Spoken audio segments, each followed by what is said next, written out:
Yes, sir. Am I audible? Am I visible? Yes, sir. Yeah, thank you. Thank you very much. Namaskar, good evening to all. Behalf of Indian Society for Veterinary Medicine, I, Dr. C.N. Galdar, welcome you all for today's webinar. Dear friends, hope all of you are in pink health and have enjoyed the holy festival Deepavali. After a short break of Deepavali, ISBM webinar team is now continuing their ISBM webinar series, where today we are organizing first webinar after Diwali vacation. As ISBM team, I am thankful to you all for your support, and I am expecting the same support for our future ISBM webinar series. Thank you very much. Thank you for your wholeheartedly support. As a suggestion from all of you, now ISBM is organizing their webinar series fortnightly. Please take the note of the same. Thank you very much. Now we are diverting towards to the today's webinar. Now we are going to have today's webinar. Today, a versatile, knowledgeable, and Jindadil personality, a pleasant personality is with us. He is Dr. A.P. Nambi, sir. I am thankful to Dr. A.P. Nambi, sir, for accepting our invitation and delivering the webinar in small animal medicine on our ISBM forum. Behalf of Indian Society for Veterinary Medicine, I welcome you, sir. Thank you very much. Before starting our webinar, just I would like to introduce about today's speaker. I have used one word. It is Jindadil Insan. Sir is pleasant personality. Whenever we meet sir in any training program, any conference, sir's jolly nature and helpful nature always give us a positive thought, positive thinking, and positive atmosphere during the discussion with him. So, sir, behalf of ISBM, I welcome you again. So, in a brief, I am going to read the biodata of Sir. Dr. A.P. Nambi is completed his veterinary education from Madras Veterinary College, Tanuva, Chennai. Sir had joined as assistant professor in year 1986 and retired as a professor and head in year 2017. Sir also worked as senior lecturer and head of the department in clinical veterinary sciences at West Indies from year 2017 to 2020. Sir guided 13 MUSC students, 5 PhD students, and 20 diploma graduates. Sir has published more than 150 research articles in journals of repute and published books and manuals for practicing veterinarians and veterinary students. Sir underwent training in critical care at University of Bristol, United Kingdom. Sir is a recipient of several national awards. Important among them are P.J. Sharma Gold Medal in Canon Excellence from Indian Society for Veterinary Medicine, and Sir is also conferred with the prestigious award of Indian Society for Veterinary Medicine, Fellow of ISVM. So, such a versatile speaker with us, I welcome Sir and request him to deliver his webinar. A.P. Nambi, sir, please. Please, sir, share your presentation.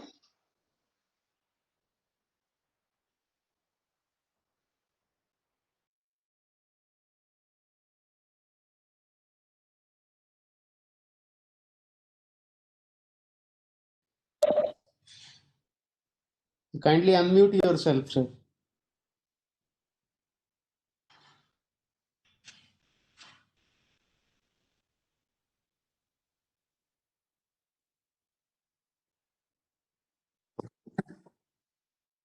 Is it okay?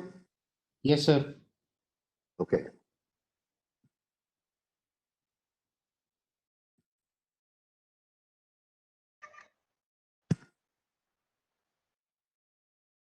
Okay, thanks, Dr. Galadhar.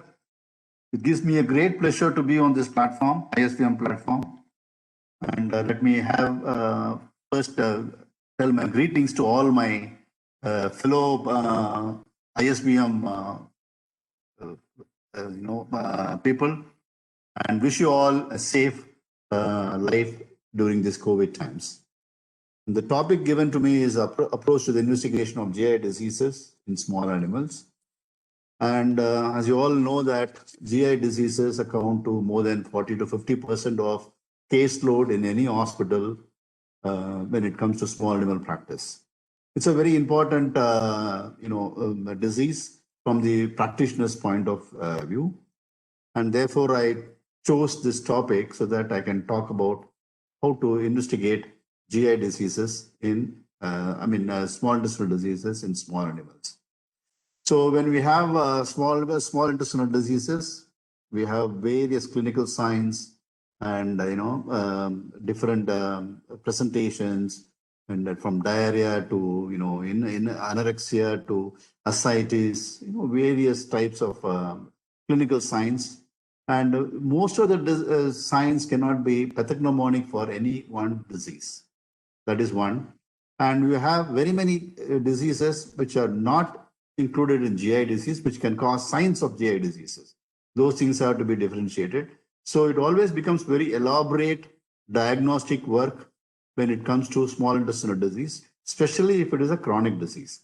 If it is an acute disease, mostly self-limiting, and therefore not much to do with acute diseases, but small intestinal diseases, which is chronic, more than 3 weeks of small intestinal disease requires a systematic approach and workout.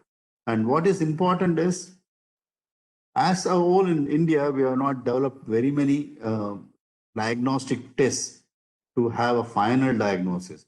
Chromium labeled albumin, or fecal elastase, or genetic testing for IBDs, immunohistochemistry for IBDs. All these things are, the responsibility of the ISBM top end, research graduates to do, and then come out with good tests so that the field veterinarians can get benefited to a large extent. So that is the small animal intestines. We'll just see the pathophysiology. Mostly it involves secretory functions, absorptive functions, and motility functions. Small intestine is the principal site for digestion and absorption of nutrients. And the absorption takes place in small intestines and the colon. And the secretions, most of the secretions are involved with the villus, the enterocytes which are there in the villus. And therefore, any abnormality with small intestinal secretory function will cause serious small intestinal disease. Similarly, exocrine pancreatic insufficiency, those enzymes are also involved in secretory functions and absorptive functions, and therefore exocrine pancreatic insufficiency can also cause serious problems. Absorptive functions, most of the fluids and electrolytes are absorbed in the distal small intestines, and any problem associated with the absorptive functions will go into making of small intestinal disease. Motility functions, you have different types of motility. You have segmental contraction, you have peristaltic contraction. Whenever there is abnormalities of peristaltic contraction or segmental contraction, you may either get ileus or you may get diarrhea. So most of the small intestinal disease, the pathophysiology is due to secretory function abnormality or absorptive function abnormality or motility function abnormality. You also need to know about how long it takes for the enterocytes to regenerate, and it takes about 3 to 4 days. And what are the diseases which disturbs this regeneration functions, like parvovirus? These are things which we should see when you are looking at the pathophysiology. Then when you are looking at the pathophysiology of these diseases, most important is to find out whether it is an acute disease or a chronic disease. Most of the acute disease are because of discrete eating habit of the animals, and mostly it is due to helminthic infestations. Chronic pathophysiology is involved with inflammation, infection, or absorptive or secretory functional abnormalities. So it's very important that we see whether there is what pathology which is acute or chronic. Next is small bowel versus large bowel. So it's very important to differentiate between small bowel or large bowel, because there are the treatment of thing will vary between small bowel versus large bowel. Sometimes you have a combination of small bowel versus large bowel disease also. Small bowel disease can cause large bowel disease also. But anyway, for all practical purpose, we should know what are the clinical signs of small bowel diarrhea and large bowel diarrhea. Then, as I already told you, primary GI diseases which causes clinical signs versus systemic disease which causes clinical signs. Addison's disease is the one which is very important. Then hyperadenocorticism, then hyperthyroidism in cats. These are the systemic diseases which can cause GI symptoms. So we need to find out whether the clinical signs are due to primary GI disease or systemic disease.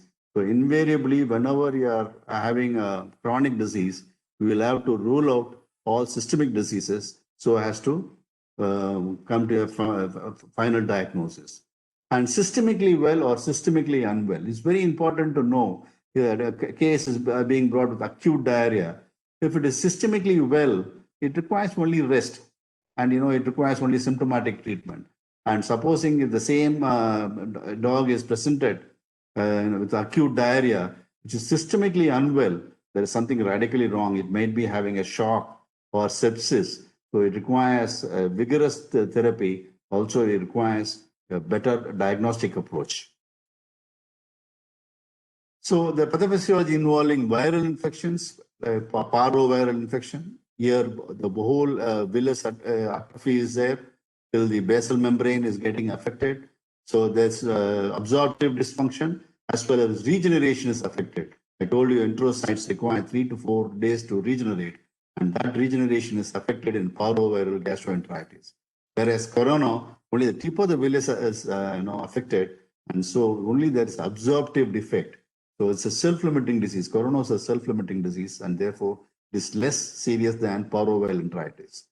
Then bacterial enteritis, mostly they cause increased secretion and inflammation of the mucosa. Most of the diseases are Salmonella, Clostridium, or Corynebacterium, and they cause secretory diarrhea. And when you see the diarrhea, you can classify the based on the type of diarrhea. Osmotic diarrhea because of maldigestion, malabsorption, because of fluid retention, because of substances which are not absorbed or digested. They cause osmotically, they imbibe water and they cause diarrhea. Secretory diarrhea, as I already told you, anything which is going to cause severe hypersecretion of the enterocytes will lead to secretory diarrhea, and the most common ones are bacterial infections. Permeability diarrhea, it's severe inflammation of the mucosa. It may be a lymphoma, or it may be because of immune-mediated problem. There can be permeability diarrhea. Motility disorders, reduced segmental contraction, or other type of contractions, peristaltic contractions. You can have motility disorders, such as you find in intussusception or foreign bodies, or ileus. All these things are due to motility disorders. Sometimes you have in certain diseases all maldigestion, hypersecretion, inflammation, and motility disorders being seen. Like classical example being inflammatory bowel disease.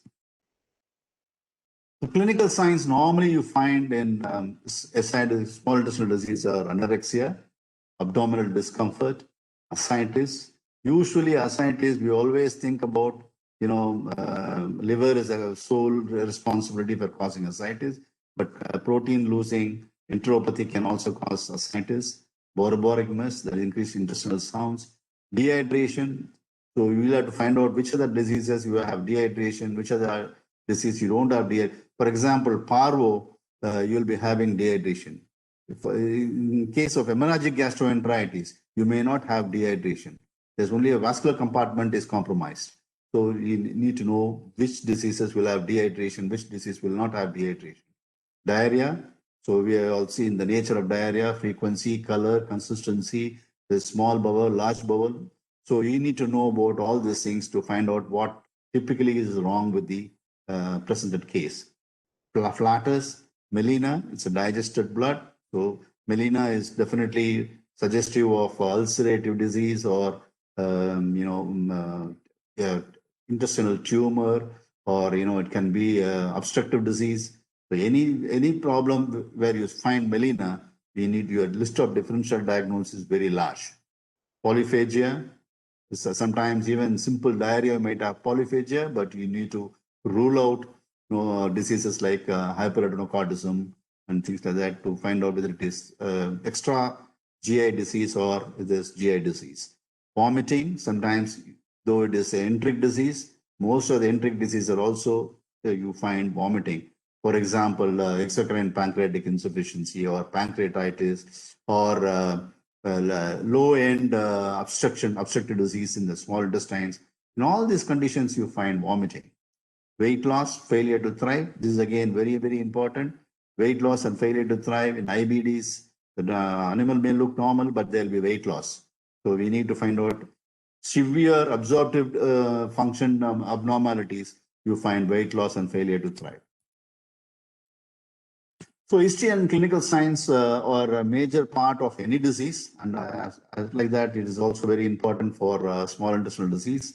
Age is very important. Small, young dogs are usually affected with helminthic or infectious disease, and old dogs are usually old and mid-range dogs are usually encountered with tumors and inflammatory diseases.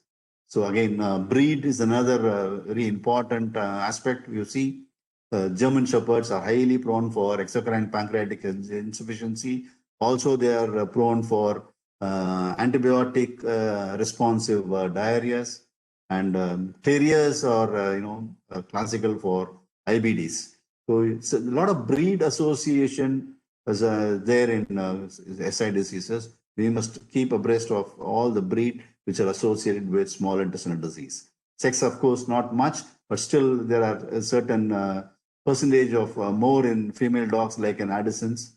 More representation is seen in female dogs. And signs, acute or chronic, this is again very important. For example, you have a dog with foul smelling, diarrhea, bout of severe hemorrhagic diarrhea. See, if it is very acute, the owner says, till yesterday the dog was normal, and today morning you have vomiting and severe acute hemorrhagic gastroenteritis, foul smelling gastroenteritis. This is most probably due to hemorrhagic gastroenteritis. Whereas in parvoviral gastroenteritis, if you ask the owner carefully, when was the last the dog normal, he'll say almost 5-6 days it has been not doing well, it is not eating, and 3 days back it has started vomiting, and today it has got severe. This sort of chronicity in clinical science development is pathognomonic for parvoviral enteritis. IBDs, they take long time. It is not an acute disease, inflammatory bowel disease. So whether it's acute or chronic is very, very important. Diet is again the most important thing which causes GI disturbances in dogs. So change in diet, the quantity, quality, whether given enough carbohydrate, enough protein, enough fiber, all these things have to be clearly seen from the history to find out whether diet is a major cause for this one. So it can be allergic disease, allergic to certain diet. It can be so it can also be due to intolerance, diet intolerance, or it may be due to scavenging habit. All this thing will come to know from the history. Whether it's indoor dog or outdoor dog. Indoor dogs seldom get helminthic infestations, or they don't get toxicity problems, whereas outdoor dogs are prone for toxicities, like plant poisoning or lead poisoning or helminthic infestation. All these things are possible in outdoor dogs to a large extent. So history taking should include whether it is indoor or outdoor. Deworming, again, the deworming is an important thing. Many of us veterinarians, we do not advocate regular deworming practices. We always think it is a female dog which have to be dewormed during pregnancy or before mating, or only puppies have to be dewormed. Not like that. Even adult dog, when they are having stress, the dormant the infection can go onto the intestine and start multiplying and start shedding. So deworming should be a regular phenomena. And if the client says they have not been deworming for a long time, helminthiasis must be the first line of suspicion. The nature of feces, I've already told you, the frequency, volume, color, mucus, blood, tenesmus, presence of tenesmus, all these things will tell what type of disease it has got. Is it a large bowel problem or a small intestinal problem? All these things you'll be able to, sometimes coccidiosis, giardiasis, all these things you'll be able to suspect based on seeing the nature of feces. So this is the way how you differentiate small intestinal diarrhea from large intestinal diarrhea. Volume, small intestinal diarrhea is markedly increased. Large intestines is small quantity or normal always. Mucus is not at all present in small intestinal disease, whereas mucus is a common presentation in large animal diarrheas. Melena may be present. Large bowel problem, you don't have melena. Hematochezia is seen always in large bowel problem, not in small intestinal problem. Steatorrhea is present with malabsorption, is not seen in large bowel problem. Undigested food may be present and is usually not seen in large bowel problem. Color variation occurs, creamy brown, green, orange clay. Color variations are rare in large bowel problem. Maybe hemorrhagic or maybe it has got, streaks of blood. Physical examination. General physical examination is very important. Mucous membrane, pulse, temperature, lymph nodes, CRT, hydration. We cannot overemphasize this, all these clinical signs. Supposing you see mucous membrane which is really very congested and reddish, that means it's a hyperdynamic mucous membrane. This is a sign of shock. Pulse again is very important. If it is tachycardic, it can be a onset of shock may be there. Temperature, sometimes a bacterial infection can have temperature. Lymph node again is very important. Lymphadenopathies are characteristics of lymphomas. CRT, again hyperdynamic mucous membrane. CRT, if it's very less, that means animal is in shock. This is very important to initiate proper therapy.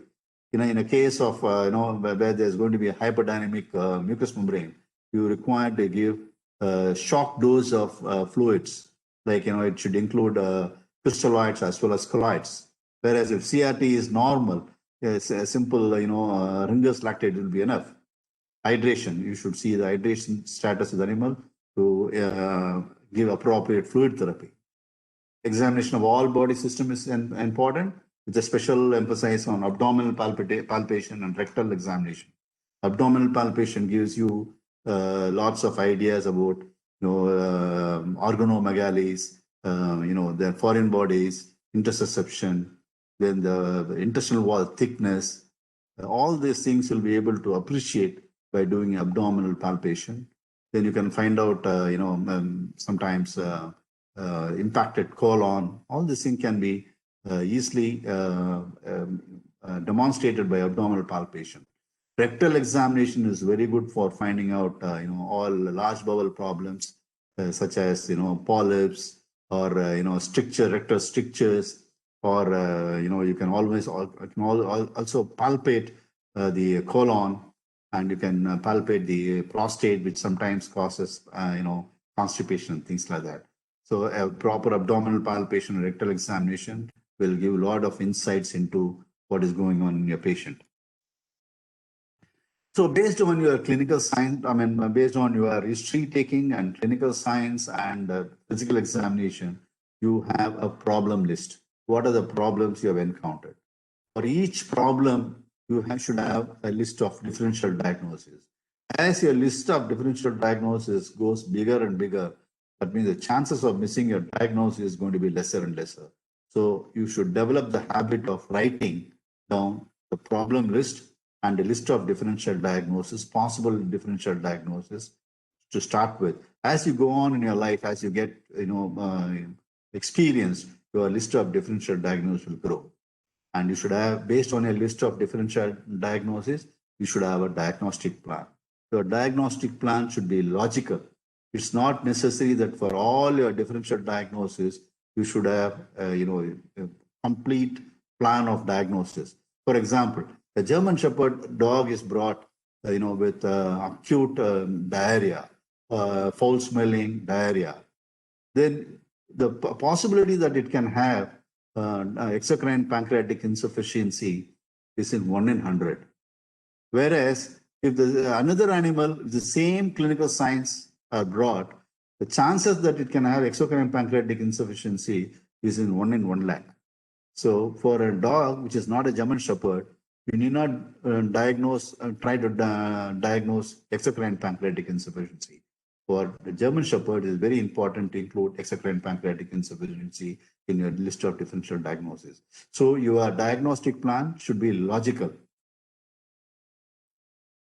So it involves diagnostic pathway involves hematological investigation, where hematology, gives you a lot of insights into what is going on. Biochemical investigation is very important for finding out the complications involved in the present disease process. Also to eliminate non-GI diseases which can cause clinical signs. So that is very important. So biochemical investigation is will give you to disprove a lot of diagnosis.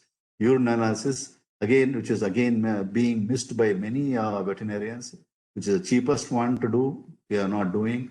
Urine analysis will definitely go a long way to find out about protein loss or, bilirubin and all those things. Cast for in case of CKD, all these things you'll be able to find in urine analysis. Fecal examination is the most important, no doubt about it, because it is enteric disease. So fecal examination is very important to find out helminthic parasites or protozoal parasites or a bacterial problem. All these things, fecal examination is very, very important. Diagnostic imaging, radiography, and ultrasound are very, very useful in going for final diagnosis. Endoscopy is definitely useful for taking biopsies or for taking duodenal cultures or doing, for IBD diagnosis and things like that. Endoscopy may be useful, but their usefulness in small intestinal disease is very limited to the only taking, duodenal culture or histopathology of colon. Trypsin-like immunoreactivity is very important for diagnosing exocrine pancreatic insufficiency. ACTH and cortisol level should be definitely done to rule out Addison's disease because they all cause severe GI diseases. GI is clinical signs. Histopathology is, of course, very, very important in diagnosing what type of problem, whether it's got a lymphoma, it's got an inflammatory bowel disease. So histopathology is a gold standard for all these diseases. Exploratory ciliatomy, wherever endoscopy cannot reach, exploratory ciliatomy is a must to take biopsies. So approach to diarrhea. Whenever a case is brought to you with diarrhea, whether it is acute or chronic. If it is acute, find out if it's non-fatal or self-limiting, then symptomatic approach like diet restriction and fluid therapy is enough. If it is having a potentially life-threatening clinical signs, then definitely it requires a diagnostic work and treatment. Aggressive treatment is required. Or if it is acute disease associated with polysystemic signs, then also it requires diagnostic workup and treatment. If it is a chronic diarrhea associated with polysystemic signs, again requires diagnostic workup. Small bowel diarrhea and large bowel diarrhea, they also requires diagnostic workup and appropriate treatment. So how to differentiate between acute diarrhea and chronic diarrhea? Recent onset, less than 3 weeks diarrhea, you can say it as acute, and persisting for more than 3 weeks as chronic. Minimal workup required for acute diarrhea is probably required to do fecal analysis, and nothing more is required.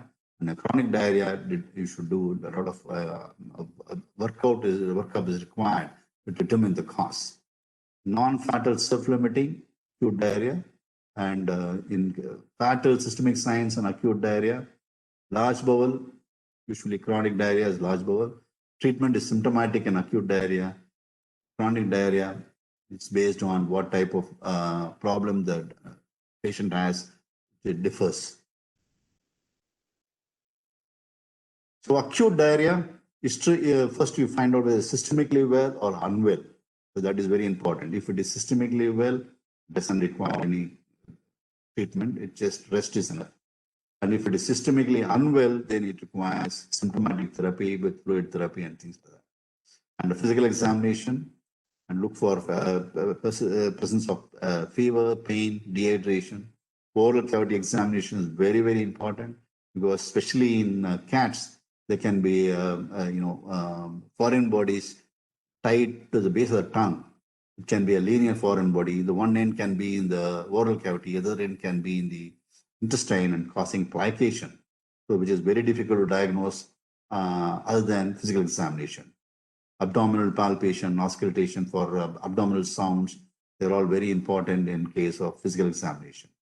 The core diagnostics involve PCV, finding out whether it is PCV and total protein to find out whether it's got hypoproteinemia or it's got dehydration, urine specific gravity to find out it's got a CKD or it's got a dehydration, urea, glucose, and electrolytes. Glucose is also very, very important.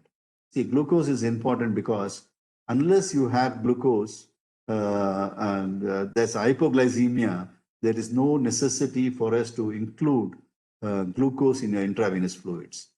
So a systemically unwell dog in severe shock, a SIRS disease, if it is brought to your clinic and your glucose is normal, then you need not include glucose in your fluid therapy because glucose will increase the lactate and cause more problem.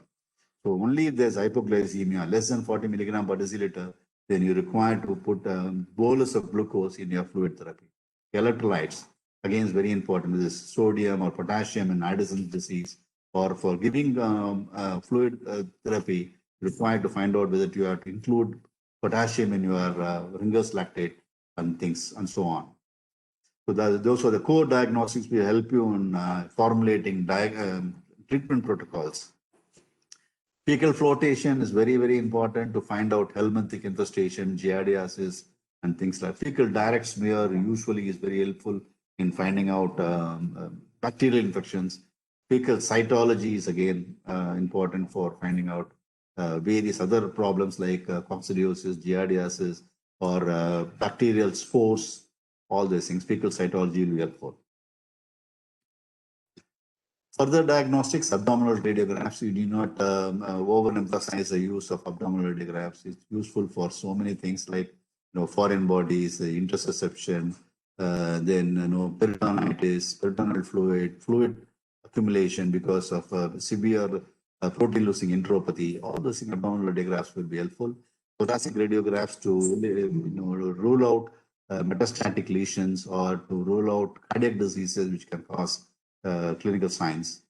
Abdominal ultrasound is again very, very important in diagnosing intestinal disease, such as foreign bodies, intussusceptions, intestinal wall thickness in case of inflammatory diseases such as lymphomas, intestinal lymphomas. Abdominal ultrasound is very important. Abdominal contrast studies for always for transit difficult. For motility problems, abdominal contrast studies are very useful. Endoscopy, I have already told you to take a duodenal juice culture for finding out SIBO, doing biopsy of colon for finding out what type of IBD is got, or to diagnose lymphomas. You can use endoscopy associated biopsies. Serology is very important to rule out infectious cause like paro, corona, or feline leukemia virus, or feline infectious, feline immunodeficiency virus. All those things, serology is very, in fact, serology can be done for GRDs also. So sedimentation and flotation, I already told you about what is sedimentation to find out helminthic infestations. Culture doesn't usually doesn't give much insight into what is going on, but rare conditions we can also go for culture when it is, especially when you suspect bacterial problem. Buccal blood, again, very important to find out whether it's got GI ulcers. Once you know there's buccal blood, then you have a list of differential diagnoses for buccal blood. And those include tumors and, foreign bodies and bleeding disorders and things like that. Enterotoxin assay is a gold standard for finding out clostridial endotoxins. Usually not done, but if it is some lab is going to specifically do this, it will be very useful for clostridial infections. Trypsin-like immunoreactivity is very important, especially canine-specific TLI is very important to diagnose pancreatic, exocrine pancreatic insufficiency, or pancreatitis, to some extent pancreatitis. ACTH and cortisol levels to find out, to diagnose Addison's. Then you're coming to etiology of acute diarrheas, mostly is dietary induced. Dietary indiscretion is the one which causes acute diarrhea because the dogs have, the basic question of going into, eating, scavenging habits. So those are the most important reasons for acute diarrheas. Drugs like non-steroidal anti-inflammatory drugs. Again, some of us have got the habit of using, a lot of non-steroidal anti-inflammatory drugs without using, gastric protectants. So NSAIDs without gastric protectants can lead on to ulceration and cause severe acute diarrheas. Lactulose, when you are using lactulose and when you are using antibiotics, you can expect acute diarrheas. Toxins, especially organophosphates, heavy metals, plants. So the veterinarian should be aware of what are the plants which are grown indoor, which can cause toxin, like Dieffenbachia or lilies or pothos. All the plants which can cause toxicity and cause acute diarrhea, the veterinarian should be knowing. Then extra-intestinal causes of acute diarrhea is acute renal failure, acute pancreatitis, hepatic diseases, Addison's diseases. These should be always ruled out whenever you have acute diarrheas. Then, of course, most important, helminthic infestations, parasitic, protozoal, giardiasis, viral, very well of paro and coronavirus, viral enteritis in case of dogs. Then bacterial, clostridial, and E. coli sometimes. All these things can cause severe acute diarrheas. Intestinal obstruction can be a cause of acute diarrheas. So whether it is a structural obstruction like a foreign body or interstitial, or if it is a functional obstruction like a paralytic ileus, where there is no obstruction, but there's lack of motility. In either of the case, there's going to be clostridial overgrowth in the intestines, which is going to liberate bacterial toxins, which enter into the peritoneal cavity and causes sepsis and death. Or it can cause increased secretion. All these intestinal toxins, they stimulate the enterocytes to secrete fluids and erythrolytes, which are vomited, and it causes hypokalemia, acid-base rearrangement, especially bicarbonate loss, and it can cause death. So because of ischemic bowel disease, okay? So intestinal obstruction is a cause of acute diarrheas. So treatment requires fluids and electrolytes, dietary restrictions, antibiotics. Whenever you think about ischemic bowel disease, wherever there is a breach of mucosa, you will have to include antibiotics. Otherwise, generally for diarrhea, need not use antibiotics because they can always cause antibiotic-resistant organisms. So veterinarians should use antibiotics very selectively when we definitely know there is a mucosal involvement. Then only we'll have to go for antibiotics. Otherwise, is not required. If you have a hemorrhagic gastroenteritis, yes, there is a mucosal involvement, and therefore they can cause sepsis. You have to go for antibiotics. Simple diarrhea, you need not go for antibiotics. Motility modifiers, intestinal protectants, they all are helpful in intestinal obstructions and ileus. So approach to chronic diarrhea, minimum workup, then history and physical and fecal examination, as we already told, then prophylactic deworming in all the animals before starting treatment, prophylactic deworming, rule out parasitic, viral, bacterial, and protozoal causes, and differentiate large bowel from small bowel diarrheas. So chronic diarrhea, you do a CBC, chemistry, urine analysis, fecal examination for parasites, Giardia, Trichomonas in cats, and fecal cultures.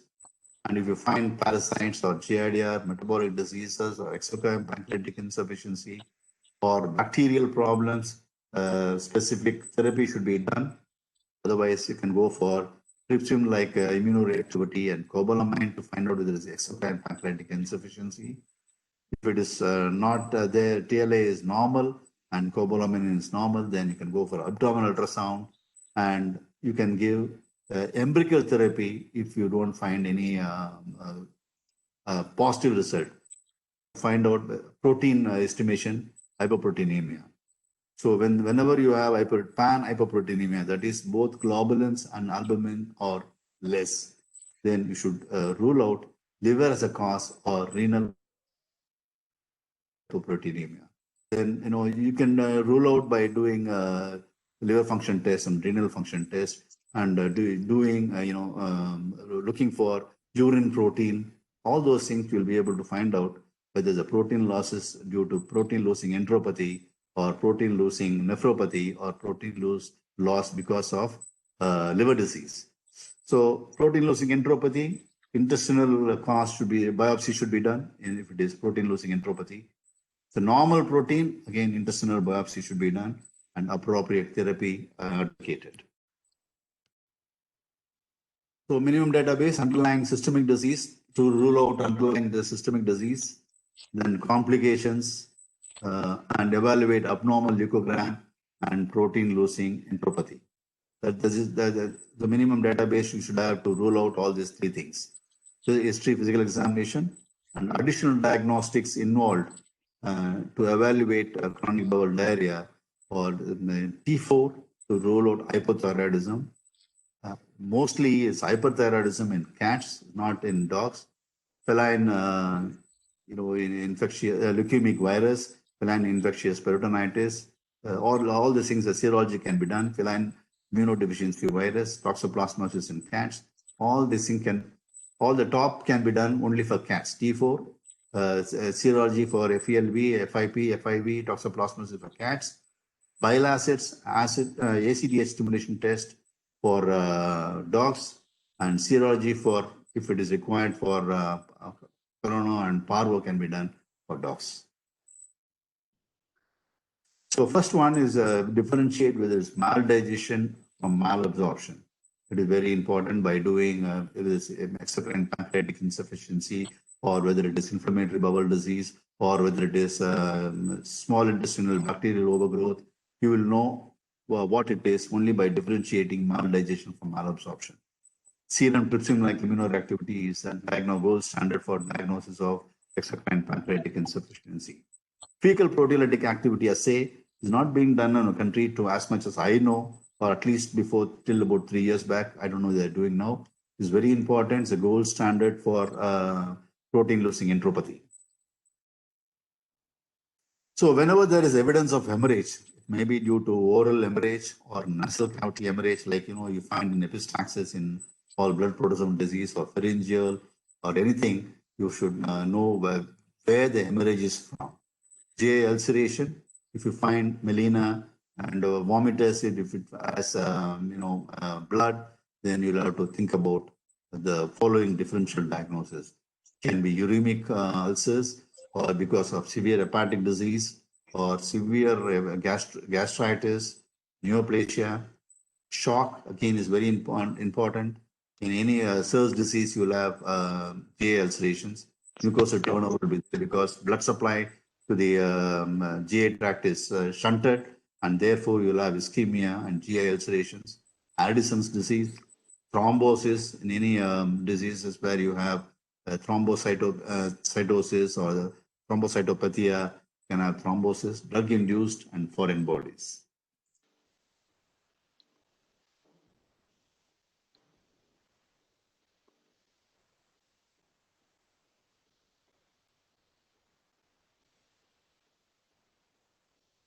Intravascular coagulation.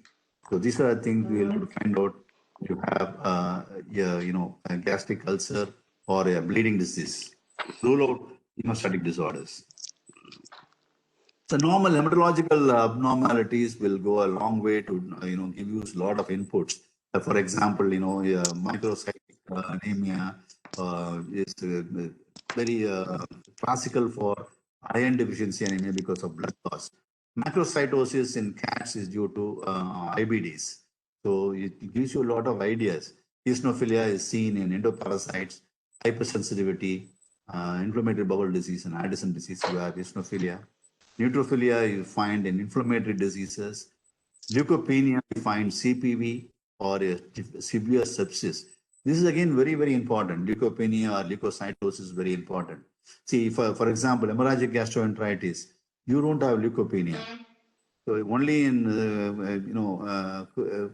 parvoviral disease you have leukopenia. To differentiate similar looking clinical signs in hemorrhagic gastroenteritis and parvoviral enteritis, the simple leukopenia will differentiate that. Sepsis again is very important. Even for parvoviral enteritis, you may have a simple, severe gastroenteritis. Not necessary it should go in for sepsis. So you should find out which are those cases of parvoviral diarrhea which goes for sepsis and which are not having sepsis, because the total treatment protocol is different. If the animal has sepsis, you will have to give colloids and crystalloids. If the animal doesn't have sepsis, it's enough if we give crystalloids. So it's very important to find out. So leukopenia and all these things will be definitely helpful in finding out whether it has got sepsis. Lymphopenia, stress, immunodeficiency, lymphangiectasia, either a intestinal lymphangiectasia or general lymphangiectasia, you have lymphopenia. So renal function test will find out whether the dog has got CKD, bun creatinine, urine protein creatinine ratios, cast, a simple cast, island cast will definitely tell you about renal function test, or specific gravity will tell you about renal function test. In the urine, specific gravity will tell you about renal function. Liver function test, ALT, AST, and LP. You find them increased in hyperthyroidism in cats. Intestinal disease, there will be increase in ALP, and liver disease, you have ALT, AST, and ALP increasing. You have to know how to differentiate liver disease, hyperthyroidism, and intestinal disease by different tests. Endocrine, as I already told you, ACTH and T4. T4 for ruling out hyperthyroidism, ACTH to rule out Addison's disease. Electrolytes, serum potassium and sodium, because you have hyperkalemia and hyponatremia and Addison's disease. Serum protein is very, very important. You have, pan-hypoproteinemia. You have, it can be due to protein-losing enteropathy or protein-losing nephropathy or hepatic disease or blood loss. You need to find out how to differentiate this. Okay. Usually in liver disease, you have hypergamma globulin and hypoalbumin. And whereas in protein-losing enteropathy, both globulins and albumin should be reduced. In protein-losing nephropathy, you will have protein in the urine. And in case of protein-losing enteropathy, you will not have protein in the urine. So you have different tests to find out. Once you find out it's got pan-hypoproteinemia, then you should be able to differentiate whether it is PLE or PLN or hepatic disease or blood loss. Cholesterol, malabsorptions, and PLE, and because of exocrine pancreatic insufficiency, you will have cholesterol problems. Bile acids, you have bile acids increase in hepatopathies as well as intestinal disease. So you need to know whether it is due to intestinal disease or because of hepatopathies. Ultrasound will help in finding out reactive hepatopathies, and other parameters such as ammonia or ALT and ALP will also be able to find out whether it has got bile acids is due to intestinal disease or reactive hepatopathies. Glucose is again very, very important. You find hypoglycemia. I already told you of hypoglycemia. Hypoglycemia is a hallmark of paraneoplasia, GI tumors. Sometimes you have hyperglycemia in case of exocrine pancreatic insufficiency. So you should not forget, if you find hyperglycemia, it's exocrine pancreatic insufficiency is a possibility. If you have hypoglycemia, it can be either severe sepsis or it can be due to neoplasia. So you need to find out what it is and then go about the therapy. Trypsin-like immunoreactivity, exocrine pancreatic insufficiency. Hypoalbuminemia, it can happen in infection, severe infectious disease like parvoviral enteritis. It can become severely hypoalbuminic. Intussusception, there will be leakage of albumin through intestinal crypts. Neoplasia, IBD, endoparasites, GI hemorrhage. In all these conditions, you will have hypoalbuminemia. And hypoalbuminemia is also a prognostic sign. The low hypoalbumin levels in case of IBDs are prognostically bad. So albumin is very important to find out what it is. Then urine analysis, urine specific gravity, hydration status, and renal function. Protein, protein-losing nephropathy and hypoalbuminemia, you find out from urine analysis. Blood, if you find blood in the urine, it can be a hemostatic disorder. You have to find out whether it is due to blood protozoan disease or is got a hemostatic disorder. What it is, we'll have to find out. Crystals in urine is sign of hepatic disease, especially shunt. You have crystals in the urine. Then do a fecal analysis, microscopic examination, Giardia, Cedia. You'll have to do multiple fecal flotation technique to find out, to diagnose Giardia. It is not single flotation, you will not get. So you should spend time in doing a microscopic examination to diagnose Giardia, Coccidia. Clostridium spores. Again, Clostridium spores, the presence of Clostridium spores is questionable because even in normal dogs, sometimes you have Clostridium spores. But you have diarrheic dogs and you have multiple Clostridium spores, then maybe you can suggest is suggestive of Clostridial infection. Toxins, endotoxins, I told you, endotoxins are not done in many labs. And if you can have endotoxins, it is useful for diagnosing Clostridial endotoxins. Fecal flotation, ascarids, waveforms, bookworms.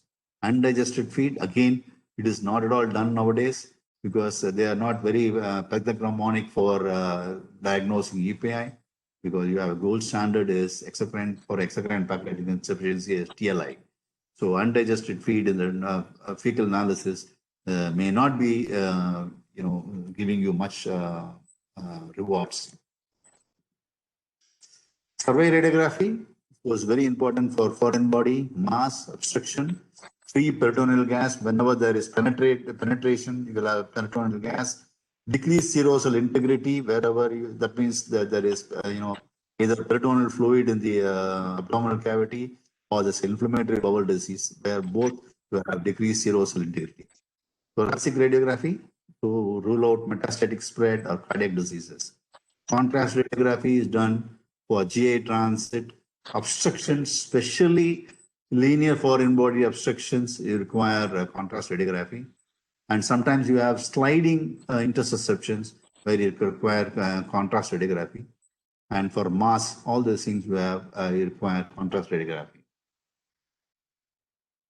Ultrasonography is very, very useful in diagnosing foreign bodies, mass, ileus, lack of motilities. Ascites is very important. Ascites, because scanty ascitic fluid in hypoproteinemia due to intestinal loss will not be evident by physical examination very easily. So such all those times, ultrasonography can be helpful in finding out ascites. So ascites, once you have ascites in ultrasonography, you have to find out is due to hydrostatic pressure or is due to oncotic pressure. Oncotic pressure is due to protein loss. Hydrostatic pressure is due to either pre-portal or hepatic or post-hepatic portal hypertension. So you have to rule out all those differentials when you find ascites. You can use, diagnose CKD based on ultrasonography, lymphadenopathies, lymphangiectasia, and intestinal wall thickness all can be perfectly measured by using ultrasonography. Testing of intestinal functions, abnormal permeability, sugar absorption test, a lot of protocols, but nothing is being done by now because they all have severe negative impact on the test results.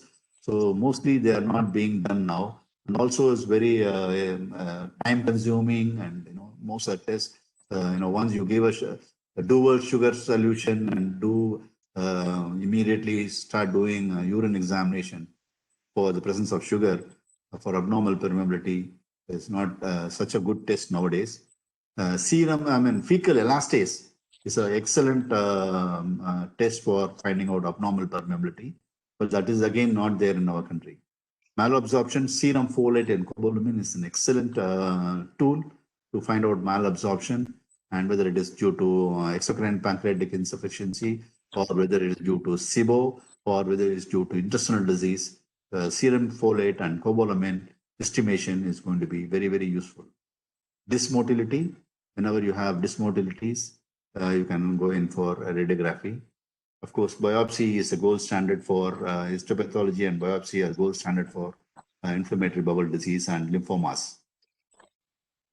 So treatment protocol for these diseases: initial symptomatic and supportive initially, and fluid therapy, as I told you, whether you give colloids or whether you give ringus lactate, whether you include glucose, whether you include potassium.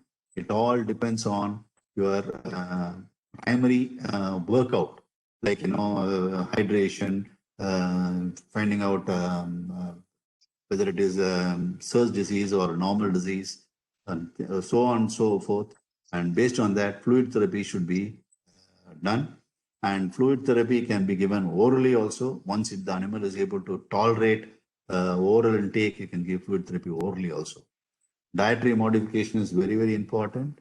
And see, most of the times they say, again, it is subjective. Some people say you should not feed dogs with GI symptoms. You should give 24 to 48 hours rest. But now they say, based on human literature, they say you should give high fuel during recovery. So because those enterocytes require fuel to regenerate. So it requires, especially in parvovirus, earliest time you start giving enteral feeding, the recovery rate is much faster. Body weight gain is much faster. The problems are, complications are lesser when you give early enteral feeding. The moment the dog stops vomiting, then you should encourage enteral feeding. So dietary modification, usually highly digestible carbohydrate, which is low and high in biological value protein, less in fat, less in fiber is usually diet which is given. And adsorbents and protectants like kaolin, pectin, activated charcoal, they're all excellent treatment options for diarrhea. Secretion motility modifiers like opiates, opioid analgesics, acetylcholinesterase inhibitors, they can be given. Loperamide, all these all can be tried for as a motility modifiers. Antimicrobials and anti-helminthics. Antimicrobials, already told you, whenever you think GI mucosa is infiltrated, then you can go for antimicrobials. And otherwise, you don't have to go for antimicrobials. Anthelminthics, definitely very, very important. Probiotics and prebiotics, there are a lot of anecdotal reports of its usefulness and not usefulness, but nevertheless, probiotics can be definitely given, but definitely probiotics which are specific for dogs should be given rather than trying to give what is available in human pharma. Those probiotics and the probiotics which our pets require are different. Prebiotics, again, they are some like inulin, things like that. They offer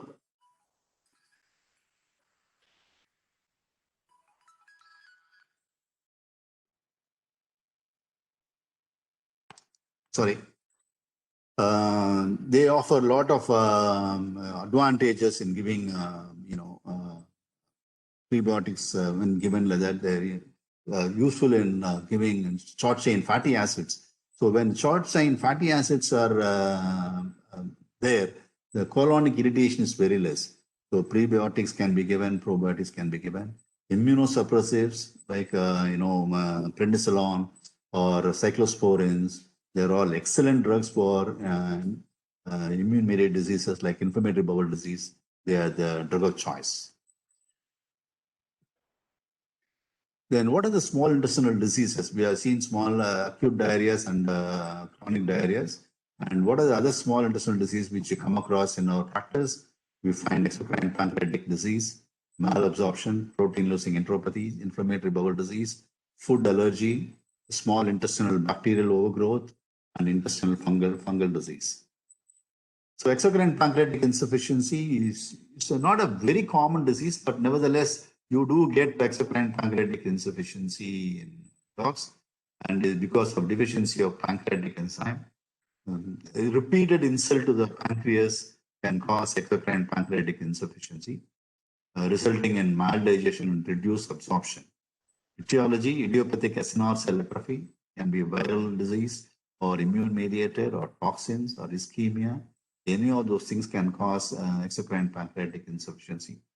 Chronic pancreatitis or regular feeding of high fat diet can cause exocrine pancreatic insufficiency. Pancreatic neoplasia, especially, which is involving the duct, can cause exocrine pancreatic insufficiency. Flukes, mostly seen in cats, can obstruct the pancreatic duct and cause exocrine pancreatic insufficiency. The pathophysiology of exocrine pancreatic insufficiency, usually you have maldigestion because the lack of enzymes, you have maldigestion because these enzymes are precursors for absorption also. So they have both maldigestion and malabsorption. And you have bacterial overgrowth because, because of maldigestion and malabsorption, they form a substrate where bacteria overgrows. So you have bacterial overgrowth in case of exocrine pancreatic insufficiency. So you have a compromised digestive function. The incidence, I have already told you, incidence is very, very high in GSTs, especially in less than 2 years. It's very classical. Whenever you get GSTs with classical signs of large, voluminous diarrhea, steatorrhea, foul smelling, you should suspect exocrine pancreatic insufficiency. Signs, classical signs of polyphagia, weight loss, voluminous stools is very, very important. Malodorous, voluminous stools, steatorrhea, fat in the fecal matter, pica, coprophagia, very, very classical sign you find in German shepherds with exocrine pancreatic insufficiency. Coprophagia, borborygmus, flatulence, they're all clinical signs of exocrine pancreatic insufficiency. So as I told you, signalement, German shepherds less than 2 years, definitely suspect exocrine pancreatic insufficiency. History, especially you have diarrhea, which is voluminous, and you should suspect exocrine pancreatic insufficiency. Clinical signs, all those signs which you have suggested, they can be helpful in diagnosing. CBC, biochemistry, urine analysis, glucose, ALT, and cholesterol. See, whenever you have exocrine pancreatic insufficiency, because ALT will be increased, alkaline phosphatase will be increased, cholesterol will be decreased, and glucose will be increased. Okay? And trypsin-like immunoreactivity is a gold standard for diagnosis of exocrine pancreatic insufficiency. Vitamin B12, that is cyanocobalamin, and folate assay, less cyanocobalamin and increased folate are suggestive of exocrine pancreatic insufficiency because you have excess growth of bacteria in the distal intestines, which produces more folate. Therefore, folate increases. Vitamin B12 is decreased because no absorption of vitamin B12. Biopsy, not done, but still biopsy can be diagnostic for exocrine pancreatic insufficiency. Enzyme replacement. You have different types of enzyme replacement. It comes in the form of powder, tablets, or entry-coated capsules. But best ones are powders, which is mixed with the food and given every time. And the most important is that how much of the dose is very important. 10 grams per kg of body weight should be given with each meal. Because when you give less enzyme, then the treatment response will not be there. So you can give powdered enzyme, or you can give, sometimes you can give even raw pancreas, but definitely a powdered enzyme is a better option. Dietary modification, as I told you, you have to give a diet which is easily digestible, less in fat, less in fiber.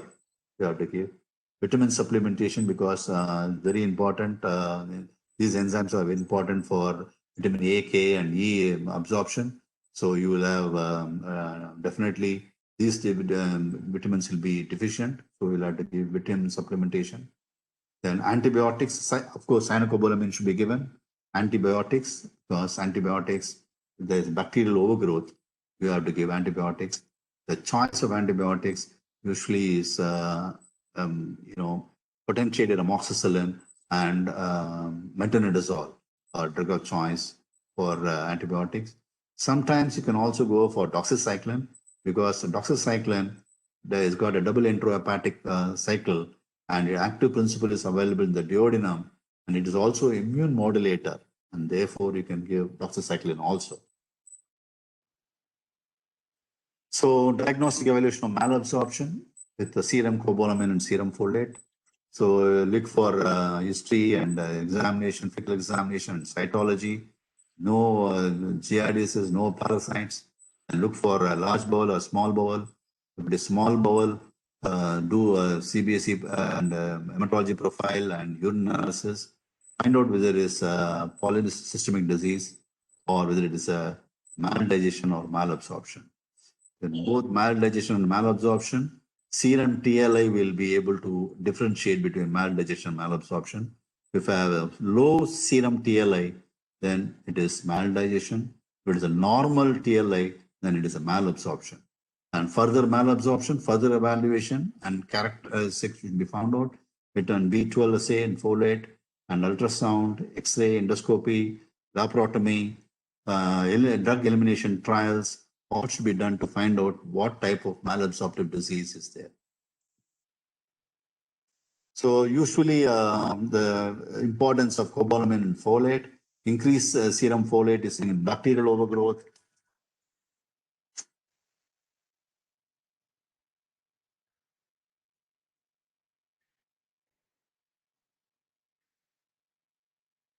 Sorry. Increased serum folate is seen in bacterial overgrowth and endocrine pancreatic insufficiency. Increased serum cobalamin usually due to vitamin supplementation. Decreased serum folate is seen in severe mucosal disease of proximal to small intestine, and sometimes due to giving sulfonamides or sulfasalazine.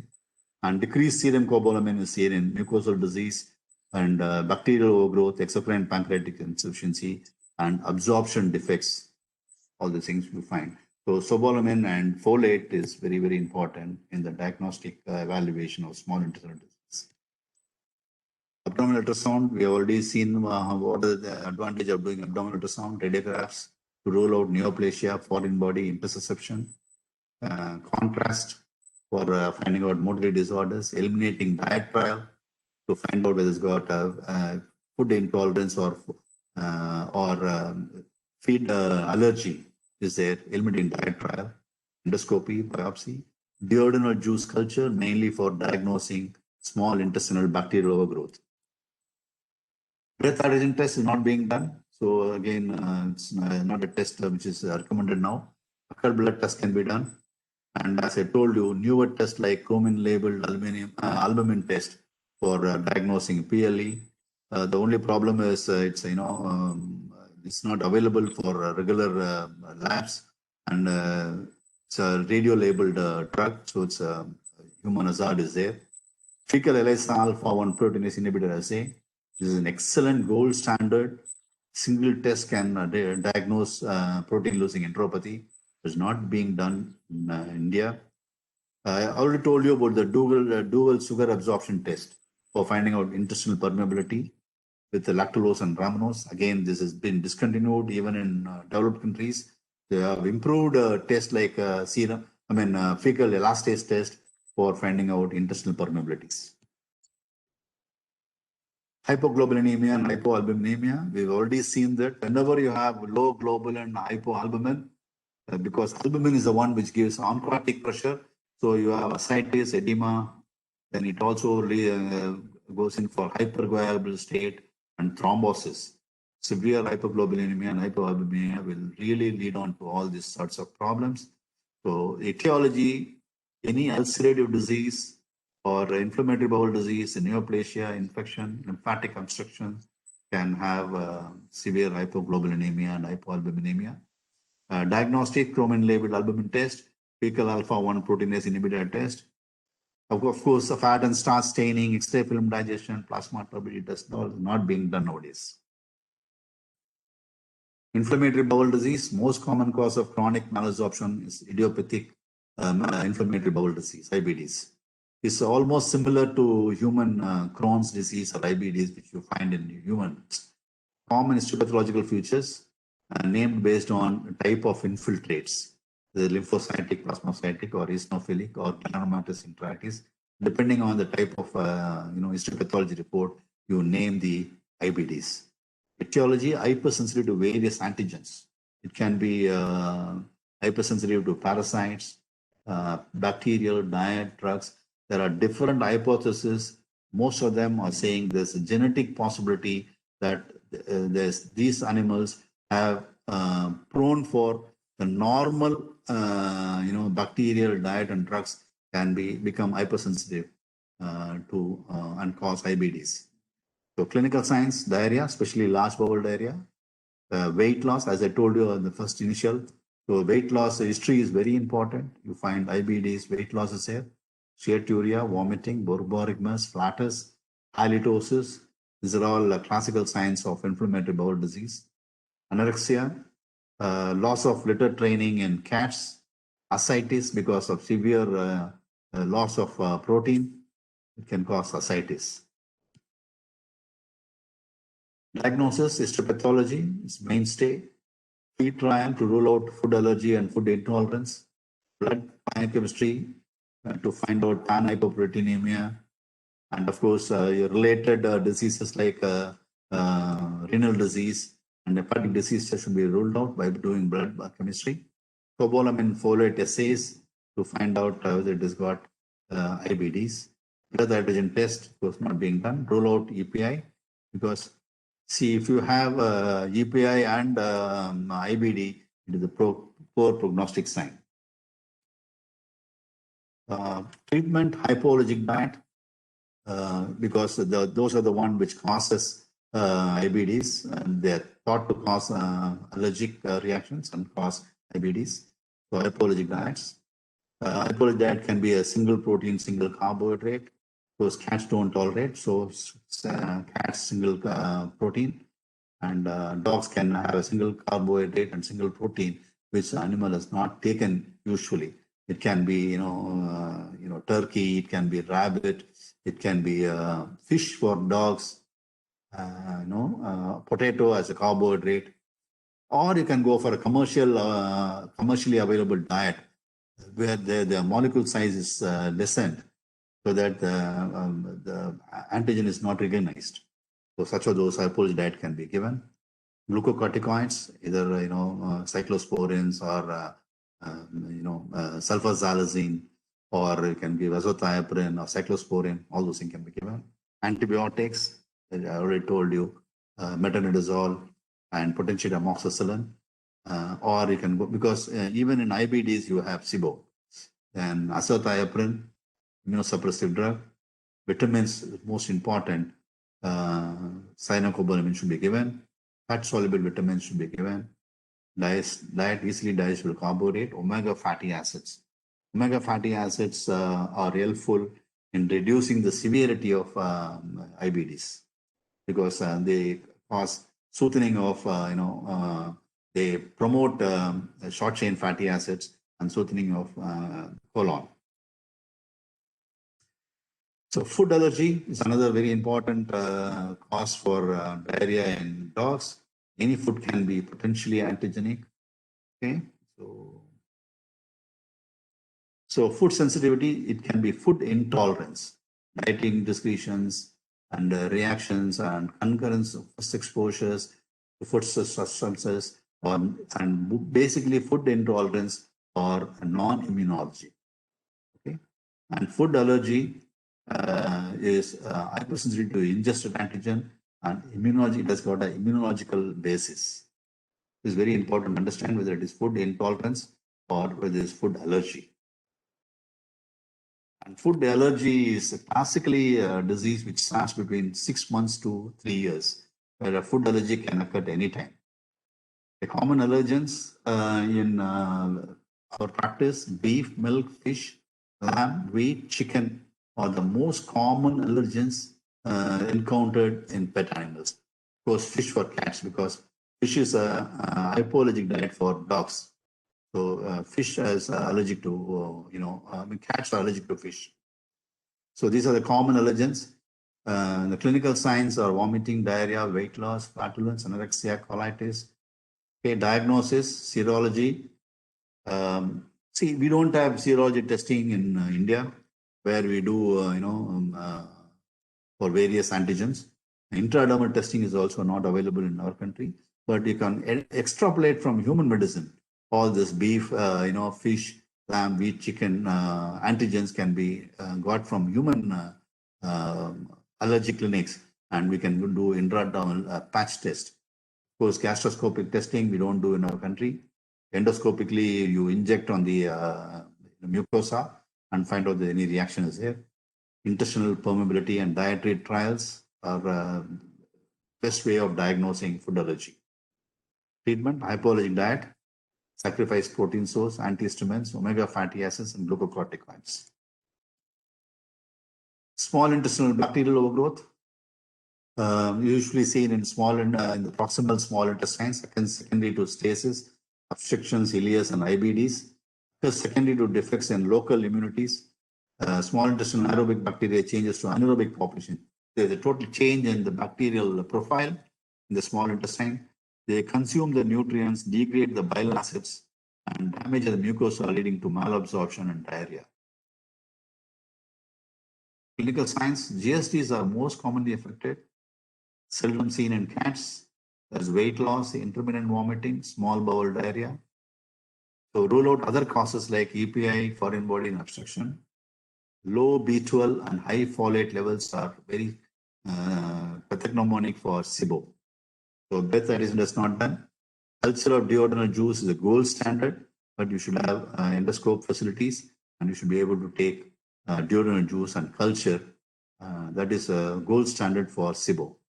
Intestinal permeability tests, I already told you, which are not in vogue, and fecal elastase is not being done in our country. Histopathology can be useful. So treatment for SIBO: antibiotics, doxycycline, metronidazole, B12 supplements, and diets which is low in fat and easily digestible. Prebiotics, mono-oligosaccharides and fructose oligosaccharides, or prebiotics which are helpful. I already told you they cause increase in secretions of certain substances which are non-irritant to the colon. The intestinal neoplasias, lymphomas, adenosarcomas, adenocarcinomas, smooth muscle tumors, mast cell neoplasia in cats are commonly seen. Affects digestion and absorption, causes protein losing enteropathy, so pan-hypoproteinemia. Middle or old age, weight loss, chronic diarrhea and vomiting, melena. On palpation, you find thickened intestinal wall. You also see them on ultrasound. Mesenteric lymphadenopathies. So diagnosis mainly by severe anemia, blood loss anemia, and that is macrocytosis, pan-hypoproteinemia, both globulins and albumins are less, decreased folate and cobalamin, and ultrasound are very characteristic for intestinal lymphomas. Ultrasound guided biopsy can be gold standards. Treatment: chemotherapy and surgeries. Intestinal fungal disease, very rare, we have not reported in our country. Histoplasmosis, phycomycosis, aspergillus, and diagnosis is mainly cytology. Treatment is parenteral antifungals. Intestinal obstruction, it can be acute or chronic, can be partial or complete, or it can be sliding, or simple or strangulated. It can be extraluminal, something externally obstructing the intestines, or intramural, the wall thickness, or intraluminal, like any foreign bodies. Adverse effects: intestinal fluid loss, protein loss, proliferation of intestinal bacteria, that is SIBO, intestinal inflammation and perforation as a final stage. Clinical findings: if it is a proximal small intestinal obstruction, you have persistent vomition, especially mild stained, because the stomach is empty and the duodenal contents are coming back to the stomach. So you have persistent vomition, which is more bilious in nature. Distal SI obstruction, usually you have fetid smell or smells like fecal matter, and it is intermittent vomition, which is pathognomonic for distal small intestinal obstruction. Volvulus is a peritonitis or it causes peritonitis or sepsis. Strangulated obstruction, you have severe abdominal pain. Diagnosis, history of foreign body ingestion, palpation, radiography, very important. Intestinal thickness, if it is less than 1.6 into height of L5, lumbar 5, is unlikely it is a intestinal obstruction. And contrast radiography with the barium, ultrasound is very diagnostic. Other causes of malabsorption, short bowel syndrome, because chronic, you resect in case of in case of neoplasia, you resect, then you have short bowel syndrome, chronic partial obstructions, adynamic ileus, like parvo, surgery, pancreatitis, hypokalemia. This is very, very important. Adynamic ileus, especially parvo, one of the biggest complications of parvoval gastroenteritis is adynamic ileus. So you'll have to give motility modifiers. Small intestinal ulcers can all cause malabsorption. This is a colon and rectum. Colon maintains fluid and electrolyte balance, storage site for fecal matter, production of short chain fatty acids. Diarrhea and constipation disrupts colonic physiology. Colonic bacteria produces irritants, and that leads on to IBD and neoplasia. The short chain fatty acids reduce the colonic irritants. I told you prebiotics are helpful in elaborating short chain fatty acids, which reduces colonic irritant. Colorectal diseases commonly which we see is constipation, very, very common, mostly in cats, to a lesser extent in dogs. Colitis, rectal stricture, neoplasia, polyps, foreign bodies, irritable bowel syndrome, which is very characteristic in human being, is also seen in dogs, especially working dogs. You have irritable bowel syndrome. Diagnostic approach, history and clinical signs. Usually a large bowel diarrhea. You have tenesmus, you have mucus, you have hematochezia. Then you have urgency. Then you have signs are very static. And if it is progressive, it is neoplasm. If it is cyclical, clinical signs is characteristic of IBD. Evidence of diet, environment, parasite, infection, response to steroids, all these things are suggestive of colorectal disease. Physical examination, abdominal palpation, rectal examination, diagnostic tests, usual hematology, fecal examination, fecal culture, imaging, and colonoscopy.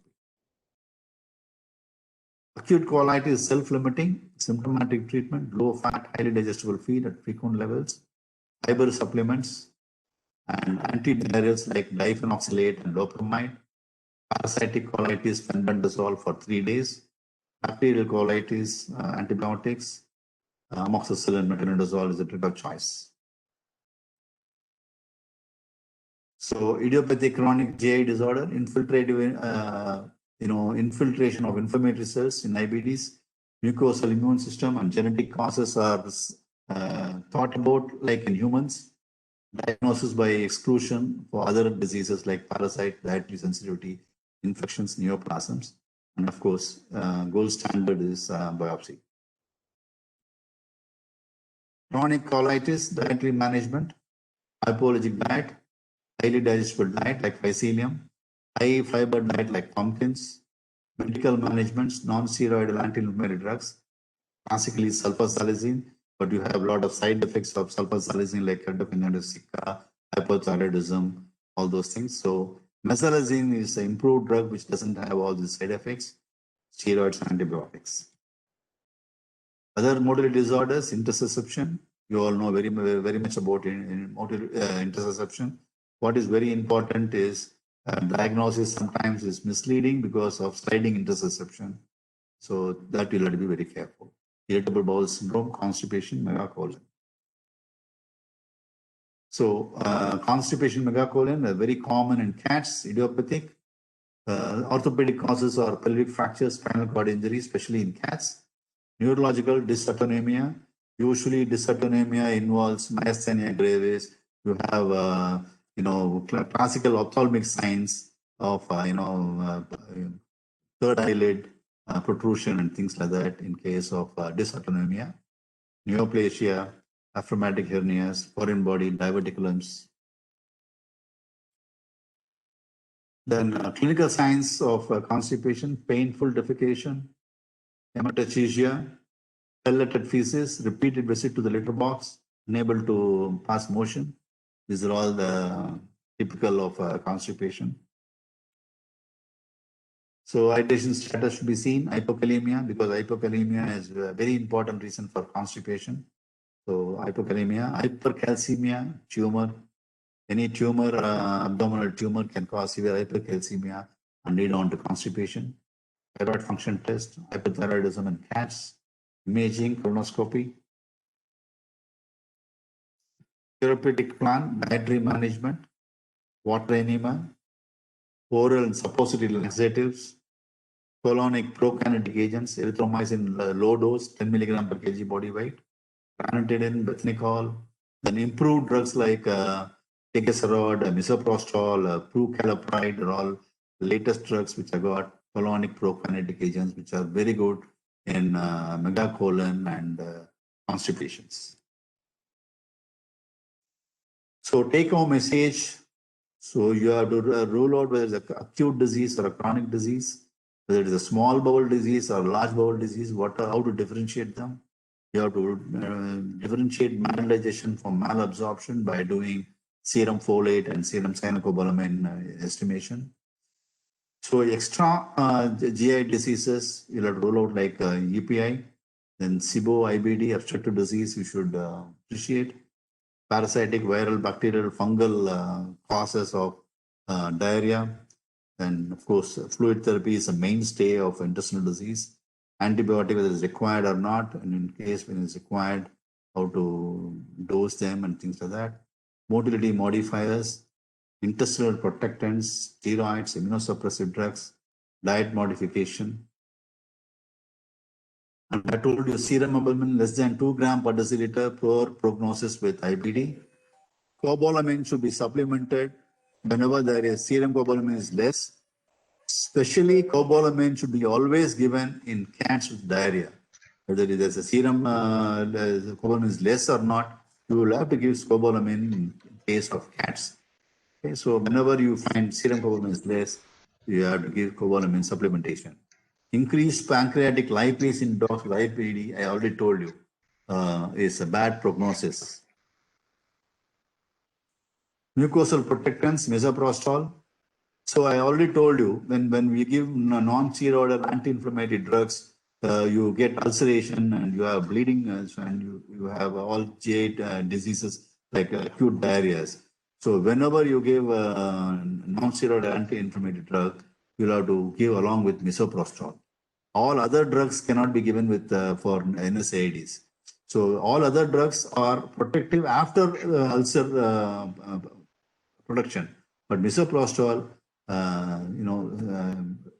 stops from ulcer formation during a non-steroidal inflammatory drug. Sucralfate is very important mucosal protectant, but you should definitely know how to give. It should be given 2 hours before doxycycline because it stops absorption of doxycycline, and should be given 30 minutes before ranitidine because we have a tendency to give sucralfate and ranitidine and doxycycline for all diseases where you have bleeding disorders like hemoprotozoan disease. You give doxycycline, and because it causes severe esophagitis and gastritis, you give sucralfate. You also give ranitidine. So you have to be very careful in giving sucralfate. Ranitidine should be given TID, very important again, which we never follow. You give once a day ranitidine. Ranitidine should be given TID because there will be reflex acidity if you give it only once. Famotidine and omeprazole are excellent drugs because they can be given once daily. Famotidine is an excellent mucosal protectant in acutely critically ill patient because immediately it acts. So it is a very good drug whenever there is sepsis, and it is given intravenously.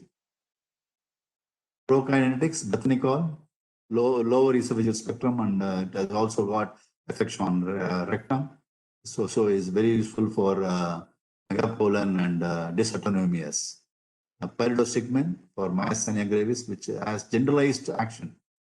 Metoclopramide, megacolon is an excellent prokinetic drug for megacolon. Antidiuretics, skyline, aluminum hydroxide, activated charcoal, magnesium trisilicate. All these drugs, again, the pros and cons you should definitely know. Aluminum hydroxide and magnesium trisilicate in higher amounts can cause toxicity problem in cats, and they stop many absorption of the other drugs. So we should be careful in giving protracted antidiarrheals.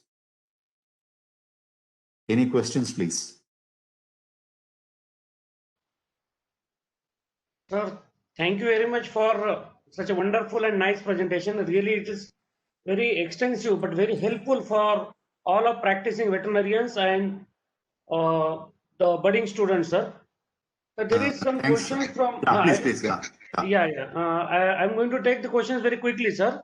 Okay. Yeah. Some of the veterinary graduates, they are willing to get information on the special fluid therapy in cases of diarrhea with special reference to use of higher concentration of dextrose, for example, dextrose 50%, then hemosil, plasma expander and also. Just will you guide us that when we have to choose and why we have to choose and why we have to not choose in the different conditions, sir? Okay. Whenever you find shock, whenever you have shock, you can give hemosil. It's a plasma volume expander. But if you have a sepsis, like in paroval enteritis, then how do you know whether the sepsis? There is either leukocytosis or leukopenia or hyperdynamic mucous membrane or increased CRT. All these 4 parameters are there. That means the animal has got sepsis, and you have to give colloids because the blood vessels become leaky. If you give crystalloids, they'll again find way into the interstitial tissue. It won't be in the vascular compartment. See, sometimes you give Ringer's lactate for paroval gastroenteritis. The owner will tell, sir, after going back home, the diarrhea was much more pronounced. That is because all the fluids which are given, they are not staying in the vascular compartment. They are going to the intestinal compartment. And there is a massive diarrhea, more loss. So whenever you find sepsis, which is seen by either leukopenia or leukocytosis or hyperdynamic mucous membrane, that is red mucous membrane is very reddish, or CRT is very fast, and all these 4, you have to think there's got sepsis, and you have to give colloids. Colloids and crystalloids. Colloids you have to give at the rate of 5 ml per kg body weight. Crystalloids at the rate of 10 ml per kg body weight. And you should give hypovolemic fluid therapy. You should give a low dose of low volume of fluid, because all these bleeding disorders, their platelets will be plucking the bleeding blood vessels. If you give maximum 90 ml per kg regular fluid therapy, they will remove these platelet plugs and there will be more bleeding. So you give a low volume fluid in case of sepsis. In case of shock, you can give all these plasma volume expanders like hemosil, etastarch, anything you can give. Okay, and dextrose only when there is hypoglycemia. When you see hypoglycemia, when you are able to see hypoglycemia, there's when it's less than 40 milligram per deciliter, then only you should give dextrose containing solutions, especially when the animal is critically ill. If the animal is not critically ill, you can always give dextrose. There's no problem in giving dextrose. But if it is critically ill or systemically ill, then you should not give dextrose unless there is low glucose level, because it will cause increase in lactate and it will enhance the disease process. Okay? Am I clear or am I not clear? Yes, sir. You are clear, sir. Okay. Yeah. Sir, second question quickly I will take. Yeah. How much it is justifiable to prescribe loperamide in diarrhea cases of infection origin, sir? Definitely, it is not at all suggested to give loperamide because it binds toxins and the toxin gets absorbed. So you should never ever give bacterial infection. You should not give loperamide at all. Only when it is chronic diarrhea, where it is not because of infectious origin, then you can give loperamide. That too for time just management, immediate management of continuous diarrhea. So otherwise, they bind the toxins and the toxins are absorbed. So loperamide is not a drug of choice for bacterial infections. Okay, sir. Thank you, sir. Again, I would like to congratulate you because in my chat box, I'm flashing the messages that it's Okay. really wonderful and nice presentation, sir. Okay, Behalf of thank Indian you. Society for Veterinary Medicine, I again thankful to you for accepting our invitation It and is my delivering pleasure. a wonderful talk on our ISBM portal, sir. At the Thank you, last, very sir. much. Yeah, thank you, sir. Yes, sir. Anything will you interested to add, sir, please? No, thank you so much. It's my pleasure always to meet our fellow veterinarians, especially ISBM members, and of course all the students who are willing to learn. It's a wonderful opportunity for me to meet them on this platform. Thank you for giving me this opportunity. I enjoy this. It's not a burden for me. I enjoy this. Yeah, thank you, sir. Sir, at the last, I request Dr. Yeah. Deepa to propose the vote of thanks for today's webinar. Dr. Deepa, please. A warm good evening to you all. First of all, I would like to thank Dr. Galdhar for giving me an opportunity to propose vote of thanks. On behalf of Indian Society of Veterinary Medicine, first of all, I would like to express my sincere thanks and gratitude to the most respected and distinguished speaker of today's webinar, Dr. A.P. Nambi sir, former professor cum director, Department of Veterinary Clinical Medicine, Madras Veterinary College, Tanuvas, who has delivered a most valuable talk on small intestinal diseases in dogs. Actually, words are not sufficient to express his personality and first experience on canine medicine. But all I can say, thank you, sir, for sharing your valuable knowledge. Well, I would like to express my sincere gratitude to the organizers of Indian Society of Veterinary Medicine and knowledge partner Zydus Animal Health. The esteemed members of ISBM, Dr. D.S. Norial sir, President ISBM, Dr. R. Ramprabhu sir, General Secretary ISBM, for putting all efforts to organize this webinar. Then I would also like to thank event coordinators, namely Dr. C.N. Galdhar, Assistant Professor, Clinical Medicine, MAPSU, Maharashtra, Dr. Nilesh Sindhu, Social Media In Charge, Hisar, Dr. Sujit Kumar, Head, Technical and Promotion Division, Zydus Animal Health. And my sincere thanks also goes to the Registration and E-Certificate Management Committee members, namely Dr. Shankar Kumar Singh, Duvasu, Mathura, and other technical support team members, Mr. Senthil. And also my thanks goes to e-governance team of Luvas, Dr. Nilesh Sindhu, Dr. Vijay Jadhav, Dr. Sumit Mahajan, and Dr. Tarun Kumar.